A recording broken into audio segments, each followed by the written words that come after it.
ഓം നമോ ഭഗവതേ വാസുദേവായ ദേവകീ നന്ദനായ ച നന്ദഗോപകുമാരായ ഗോവിന്ദായ നമോ നമഃ. ഹരിതം ടി വി ചാനലിലേക്ക് എല്ലാ പ്രേക്ഷകർക്കും സ്വാഗതം. ഇന്ന് വിചിന്തനം ചെയ്യുന്നത് 2026 വ്യാഴമാറ്റത്തെക്കുറിച്ചാണ്. 2026 ജൂൺ മാസം 2-ാം തീയതി, കൊല്ലവർഷം 1201 ആണ്ട്, ഇടവമാസം 18-ാം തീയതി രാത്രി 1:48 AM അവിടെ വ്യാഴഗ്രഹം കർക്കിടകം രാശിയിൽ തൻ്റെ ഏറ്റവും ബലമുള്ള ഉച്ചരാശിയിലേക്ക് മാറും. അങ്ങനെയുള്ള ആ വ്യാഴത്തിൻ്റെ സ്ഥിതി അവിടെ കർക്കിടകം രാശിയിൽ വരുന്നത് ഒരു വർഷത്തേനാണ്. 12 വർഷം കൂടുമ്പോഴാണ് ഉച്ചരാശിയിൽ ഈ വ്യാഴഗ്രഹം എത്തിച്ചേരുന്നത്. അതുമൂലം പൊതുവെ എല്ലാ രാശിക്കാർക്കും നക്ഷത്രക്കാർക്കും ഉച്ചരാശിയിൽ സ്ഥിതി ചെയ്യുമ്പോൾ ഏതെങ്കിലും തരത്തിലുള്ള അഭിവൃദ്ധികളൊക്കെ വ്യാഴം നൽകുക തന്നെ ചെയ്യും. ഇന്ന് വിചിന്തനം ചെയ്യുന്നത് മീനം രാശിക്കാരായിരിക്കുന്ന പൂരിട്ടാതി 4-ാം പാദവും ഉത്രട്ടാതിയും രേവതിയും അടങ്ങുന്ന നക്ഷത്രക്കാരുടെ ഫലമാണ് വിചിന്തനം ചെയ്യുന്നത്.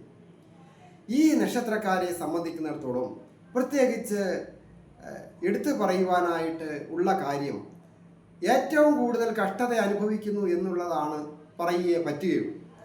അതായത് 7.5 ശനി ജന്മത്തിൽ സഞ്ചരിക്കുമ്പോൾ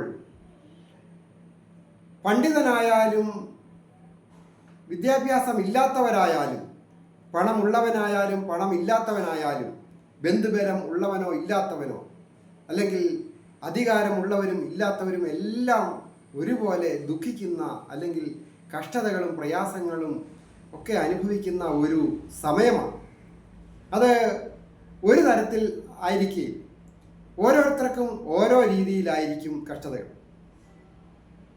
ഏറ്റവും വേണ്ടപ്പെട്ട ആൾക്കാരിൽ നിന്ന് അകന്നു നിൽക്കേണ്ടി വരിക, വേർപാടുണ്ടാകുക, രോഗാതി ദുരിതങ്ങൾ, കടങ്ങൾ, വീട് നഷ്ടപ്പെടുക, ജോലി നഷ്ടപ്പെടുക, നിയമപരമായ പ്രശ്നങ്ങളിൽപ്പെട്ട് കുരുക്ക് വരിക, ശത്രുക്കൾ ഉണ്ടാകുക, അങ്ങനെ അനുഭവിക്കുന്നവർക്കല്ലേ അതിൻ്റെ വേദന അറിയത്തു. അങ്ങനെ വളരെയധികം കഷ്ടതകൾ അനുഭവിക്കുന്ന ഈ നക്ഷത്രക്കാരെ സംബന്ധിക്കുന്നിടത്തോളം ഈ നക്ഷത്രത്തിൻ്റെ അല്ലെങ്കിൽ ഈ നക്ഷത്രം സ്ഥിതി ചെയ്യുന്ന രാശിയുടെ, അതായത് മീനം രാശിയുടെ അധിപനാണ് വ്യാഴഗ്രഹം.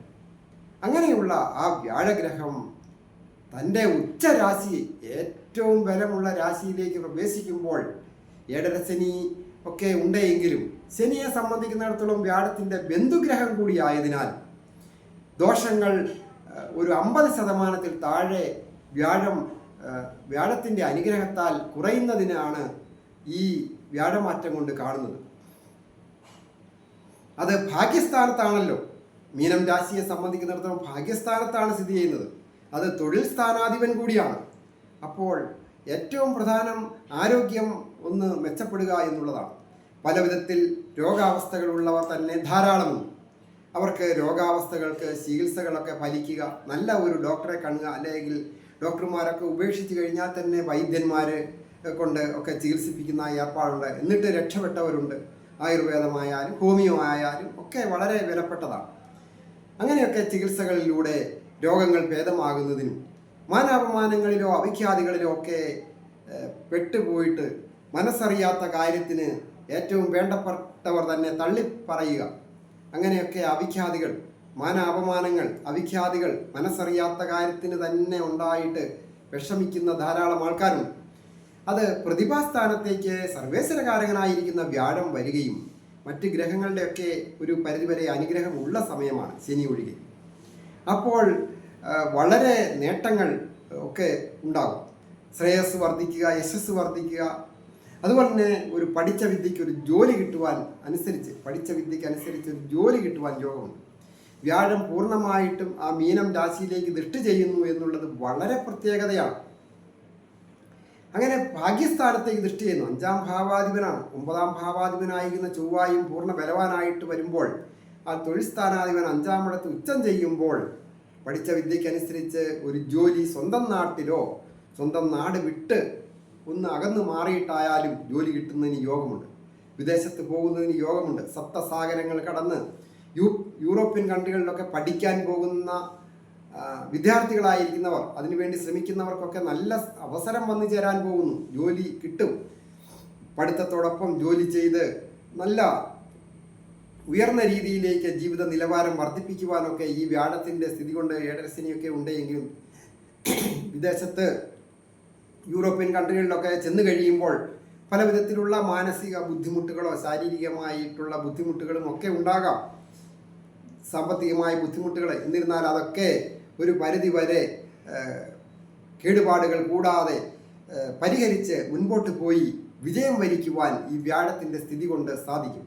അത് സ്വന്തമായിട്ടൊരു തൊഴിൽ ചെയ്യണമെന്ന് ആഗ്രഹിക്കുന്നവരും അതുപോലെ സ്വന്തമായിട്ട് തൊഴിൽ ചെയ്ത് പരാജയപ്പെട്ട് നിൽക്കുന്നവർക്ക് അത് വിജയിപ്പിക്കുവാൻ പറ്റുന്ന ഒരു വർഷമാണ്.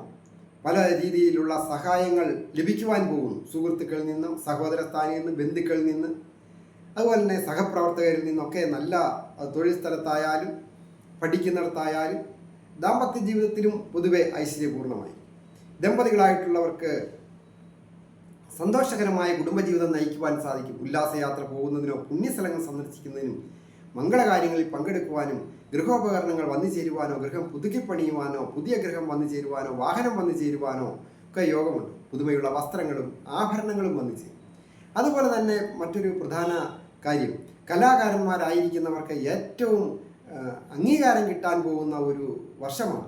ഈ നക്ഷത്രക്കാരായിരിക്കുന്ന കലാരംഗവുമായി ബന്ധപ്പെട്ട് കലാരംഗത്ത് പഠിക്കുന്നവർക്ക്, പഠിച്ചു കഴിഞ്ഞവർക്ക് അവരുടെ സ്റ്റേജ് പ്രോഗ്രാമുകളിലായാലും സീരിയൽ പ്രോഗ്രാമുകളിലോ സിനിമയിലോ മറ്റ് സാങ്കേതിക ഉപകരണ സംഗീത വിഭാഗത്തിലോ ഉപകരണ വാദ്യങ്ങളിലോ അല്ലെങ്കിൽ മറ്റ് ഏതെങ്കിലും തരത്തിൽ ലൈറ്റ് അറേഞ്ച്മെൻറ്റ്, സ്റ്റെയർ അറേഞ്ച്മെൻറ്റ്, അങ്ങനെയൊക്കെ നിരവധി പ്രോത്സാഹനങ്ങൾ കിട്ടുന്നതിനും അത് വേണ്ട രീതിയിൽ പ്രയോഗിച്ച് വിജയിപ്പിക്കുവാനൊക്കെ കലാകാരന്മാരായിരിക്കുന്നവർക്ക് സാധിക്കും. അത് ഭക്ഷണം നിർമ്മിക്കുന്ന പാചകം ഒരു കലയാണ്. അതുപോലെ തന്നെയാണ് വസ്ത്രനിർമ്മാണ കല, വസ്ത്രനിർമ്മാണവും പാചകം, അതുപോലെ തന്നെ കെട്ടിട നിർമ്മാണം, അങ്ങനെയൊക്കെ അതിൻ്റെ ആവാന്തര വിഭാഗങ്ങളിലൊക്കെ പെട്ടവർ, ഇലക്ട്രോണിക്കൽ സംബന്ധമായ ജോലികളൊക്കെ ചെയ്യുന്നവർ, സാങ്കേതിക വിദ്യയുമായിട്ട്, അത് എഞ്ചിനീയർമാർ, IT മേഖലയിലൊക്കെ ജോലി ചെയ്യുന്നവർ, മെഡിക്കൽ രംഗങ്ങളിൽ ജോലി ചെയ്യുന്നവർ, അവർക്കൊക്കെ അഭിവൃദ്ധികരമാണ്. ബ്യൂട്ടി പാർലർ നടത്തുന്നവർ, ഒരു ഓട്ടോറിക്ഷ ഓടിക്കുന്ന തൊഴിലാളിക്കായാലും ഒരു വാഹനം ഓടിക്കുന്നവർ, അവർക്കൊക്കെ അഭിവൃദ്ധികൾ വന്നു ചേരുന്ന ഒരു സമയമാണ്. പ്രധാനമായിട്ട് ശ്രദ്ധിക്കേണ്ട ഒരു കാര്യം, കരാറുടമ്പടികൾ ഒപ്പുവയ്ക്കുന്നതും കടം കൊടുക്കുന്നതും ഒക്കെ വളരെ ശ്രദ്ധിക്കണം. കടം കൊടുക്കുന്നത് വളരെ ശ്രദ്ധിക്കണം. അത് തിരിച്ചു കിട്ടി എന്ന് വരികയില്ല. ആരോഗ്യകാര്യങ്ങളിൽ കൃത്യസമയത്ത് മെഡിസിനൊക്കെ കഴിക്കുവാൻ കൊച്ചുകുട്ടികളായാലും പ്രായമായവർക്കും ഒക്കെ വളരെ ശ്രദ്ധിക്കേണ്ടതാണ്. ഞാൻ ഹരികുമാർ, ദേവി ജ്യോതിഷാലയം, കാവുംപടി, മണർകാട്, കോട്ടയം. ഈ ചാനൽ പേര് നക്ഷത്രവും ചേർത്ത് കമൻറ്റ് ചെയ്യുകയും സബ്സ്ക്രൈബ് ചെയ്യുകയും ഷെയർ ചെയ്യുന്നവർക്കും വേണ്ടി പ്രത്യേകം പ്രാർത്ഥിക്കുന്നതാണ്. നിങ്ങളുടെ വിഷയം എന്തുമാകട്ടെ അത് കമൻറ്റ് ബോക്സിൽ രേഖപ്പെടുത്തുക. ഞാൻ അതിനുവേണ്ടി പ്രാർത്ഥിക്കാം. നിങ്ങളുടെ വ്യക്തിപരമായ കാര്യങ്ങൾ അറിയുവാൻ ഫോൺ വിളിച്ച് ചോദിക്കുന്നതിനും നേരിട്ട് വരുന്നതിനും അവസരമുണ്ടായിരിക്കുന്നതാണ്. എല്ലാവർക്കും നന്മ വരുവാനായിട്ട് പ്രാർത്ഥിക്കുന്നു.